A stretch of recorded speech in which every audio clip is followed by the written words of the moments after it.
Welcome back to the show. Now, it has been a year since the Taliban overtook the Afghan capital of Kabul after foreign forces hastily completed their withdrawal. To discuss this morning, we're joined by Senator and security expert Tom Clonan. Tom, thank you so much for joining us this morning. We all remember those pictures of a year ago of people throwing their children up to people in airports to try to get them out of Afghanistan as the Taliban were rolling into the capital, Kabul. And you know, it was highlighted for a while, and the next thing, the war in Ukraine took over. But it has been a colossal failure. The year has been bad for the people of Afghanistan. It has. It was such a catastrophe, a collapsing perimeter. The Taliban arrived in downtown Kabul a couple of weeks before they were expected. There had been an agreement under the Doha Agreement, which was signed by Donald Trump, and Western forces left. And it has been a very tough year for Afghans. The economy has collapsed in Afghanistan. There $9 billion in foreign assets have been frozen by the United States. So today, as we speak, 1 in 6 Afghans face starvation. 1 in 6. And 1 in 2, half the population, are not being fed enough. You know, their dietary requirements aren't being met. But I think the big story in Afghanistan is what's happening to women. There are 21 million women and girls in Afghanistan. And before the Taliban rocked into town last year, 87% of them were illiterate. 90% of them experienced domestic violence. 70% of Afghan women are put into what are called forced marriages as children. And that's a euphemism for abduction and rape. Okay, 70%. 80% of people who die by suicide in Afghanistan are women. And that's an extraordinary statistic, because it's normally, you know, that goes against the international trend. So when I think of Afghanistan, I think of the fate of women and girls there. That's the biggest story. And it's under the Taliban's watch and under their rule. Women are being sold, used and traded as commodities right now because they're facing drought. There had been some talk last year of the Taliban kind of rebranding themselves and saying that they would allow women to participate in the workplace and get education, but that hasn't happened. And in March of this year, the Taliban closed all secondary schools to young women and girls.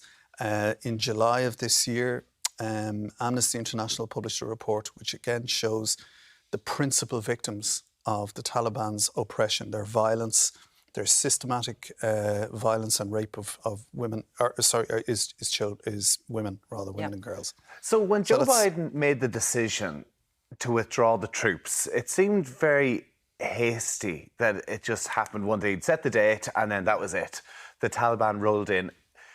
Did he not know this was going to happen? I mean, like, what was the decision process for Joe Biden and the Americans to get out of it, considering they've been for 20 years? Yeah, look, the Americans, this was their longest foreign war in US history, and 3,500 NATO and US troops were killed in Afghanistan, with, you know, multiples of that seriously injured, crippled, suffering from polytrauma, acquired brain injuries. A very unpopular war in the United States.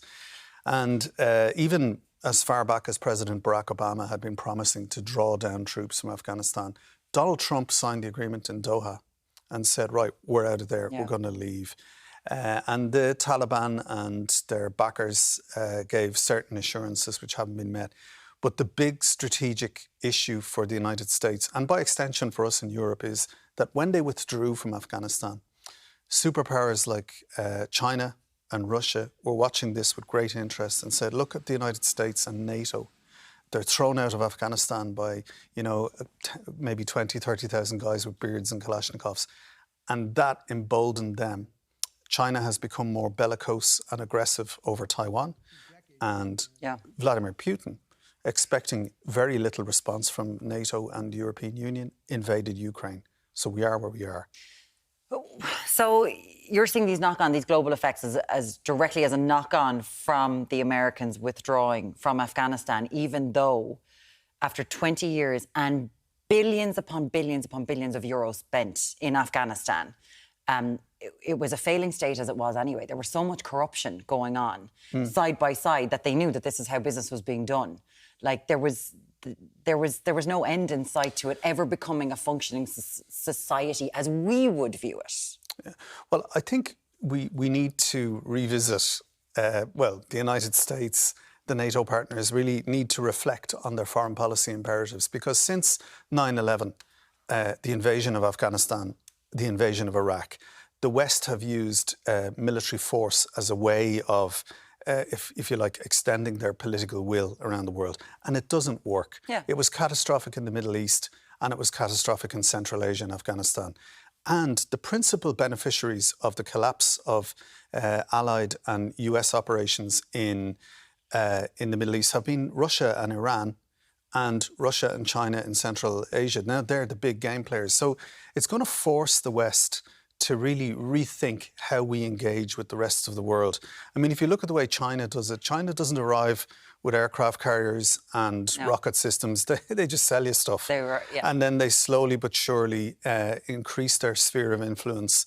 As you can see in African countries. I'm not saying that's a good thing or that they're benign, but for us, because we do share certain values, I mean, Ukraine is a popular democracy right on Russia's border. Putin doesn't like that. It threatens his sense of himself as Russia's hard man, president for life. He doesn't like the idea of a popular democracy. He sensed weakness on NATO's part after the collapse in Afghanistan, and he sent his troops in.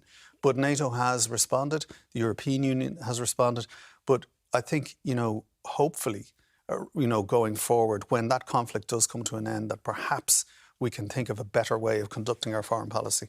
So going back to Afghanistan, when you were talking about the poverty over there, the rights being stripped from women over there, what can NATO do now? What can the UN do? Is it just we have to stand back and watch what happens? Well, I think that it's not a matter for NATO or for military alliances. I think it's a matter for political engagement. But does this not show that let's forget the farce, because we've got Yemen, where there has been years of famine, the rights of people have been completely and utterly subjugated. We know what's going on in Syria, we know what's going on to the Yazidi people and in Afghanistan. When we talk about human rights, if it doesn't have the political will behind it from certain countries, they're not going in there. They're not political and strategic interests like oil. Yeah, well, I think we need to think more about our values and less about our interests internationally. We don't. But there have been examples prior to 9/11, in the 1990s, back in the good old days. Some historians refer to it as the end of history, the collapse of the Soviet Union. But the European Union had a policy for North Africa and the Middle East, and they called it the zone of romance. And what they did was that instead of sending, aircraft carrier groups and fighter jets down there, what they did was they tried to incentivize political reform by investment, by trade, by giving them grants. And countries like Turkey and so on really improved their human rights record in an attempt to get in to the European Union and share all of its advantages. So I know it's not a perfect model, but it is an alternative to what we've had in the last 20 years, which is constant conflict and war. And again, the principal victims of those wars are civilians. Men, women and children. Yeah. And, the beneficiaries, unfortunately, have been people like Vladimir Putin and Xi Jinping. But we're not seeing, this situation is going to rumble on. There's not going to be an improvement. Yeah, but, I've been doing this now for 22 years, and I've decided one has to try and be optimistic. Okay. And we do learn. The world is very polarised at the moment, and we have people like Trump, who was in the White House, Boris Johnson in London. But perhaps, I do actually think that the way out of this is globally the empowerment of women and girls, because we've had thousands of years of patriarchy. The planet's on fire. We're killing each other at a phenomenal rate. That's not working. So we need an alternative. And we can't abandon hope. We have to be optimistic. Thanks, Tom. We needed that this morning. Yeah, thank you. You scared the life out of me. Tom Clonan, of course, security expert, Senator as well. Thank you for joining us.